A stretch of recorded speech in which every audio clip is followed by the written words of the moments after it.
Good evening, welcome to my channel. Today we are going to show you international logistics classes. My name is Philip. I'd like to invite you to subscribe this video. If you enjoy, give us a like. Support this channel with donations. Start the notifications. Share this video with your friends. Thank you very much. Let us start. Logistics and transportation in different parts of the world. Introduction. In the developing nations, business enjoys some of the best logistics and transportation systems and infrastructure available.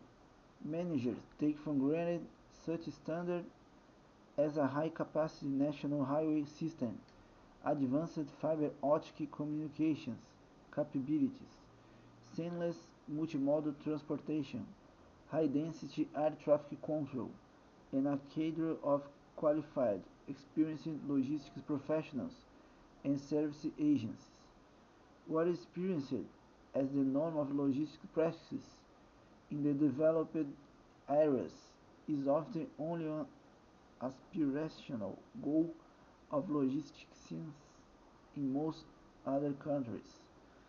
That said, one often perceives the world through just such a uniquely nationalist perspective. It's hard not to. Self-referencing criteria force a frame of reference that is unique to one business and professional experience. If one is not careful, it is easy to look down upon and criticize as inferior the state of logistics and transportation development is in other countries. It's sure not like the way we do it back home, is a common comment from managers returning from their first overseas business experience. A more informal perspective examines the difference among countries and evaluates each based on strengths and weaknesses and the appropriateness of the logistics system to the business and cultural environment.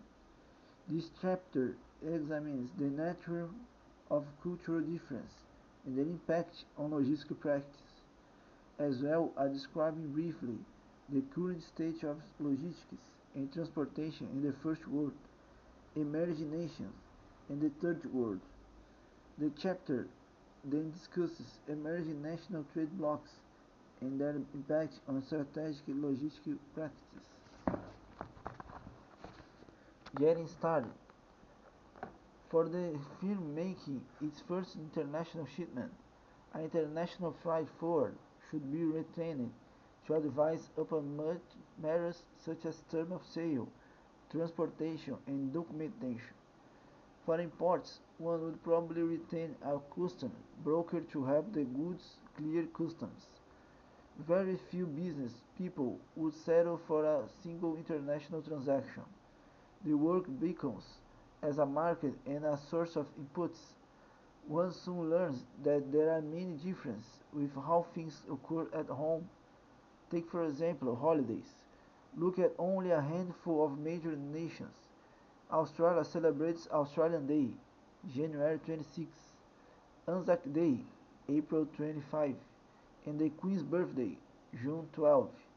Brazil celebrates Independence Day on September 7, and Canada celebrates Victoria Day on May 22, and Thanksgiving in early October. In France, Labor Day is on 1st May, Armistice Day is on both May 8 and November 11, and Bastille Day is on July 14.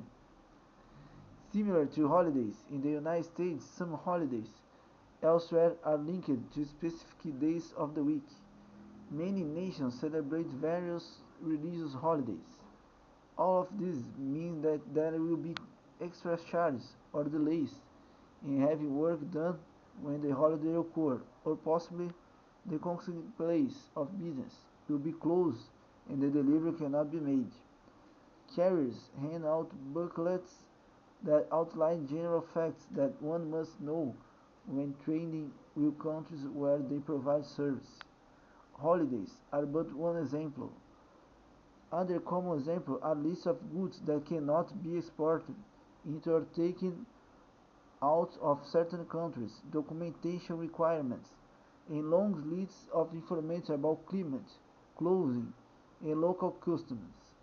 More specialized guides are available, are distributed by a maritime insurance company, distributes ports, and how conditions at each port may affect the flow of goods.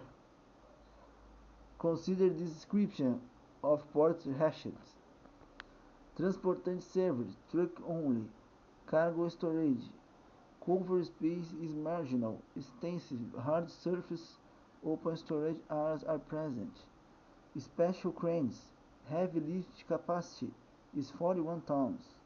Container 3 with 8 tons capacity.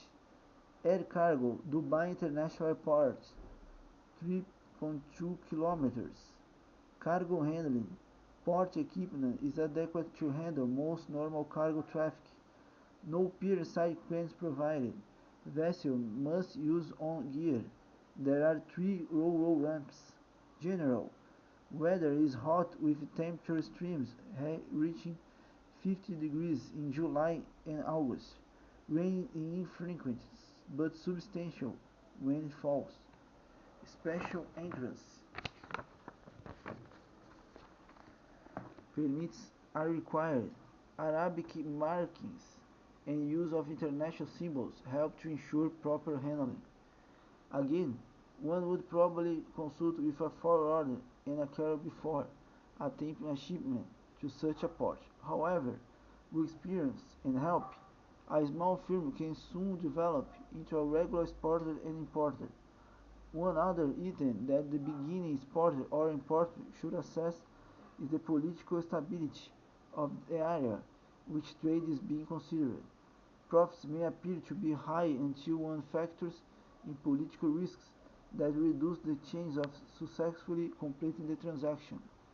At the other extreme, from the firm that is venturing into foreign trade is the large firm already engaged in many international transaction shipments and attempt to be true global firm. They face the task of establishing and maintaining global logistics functions.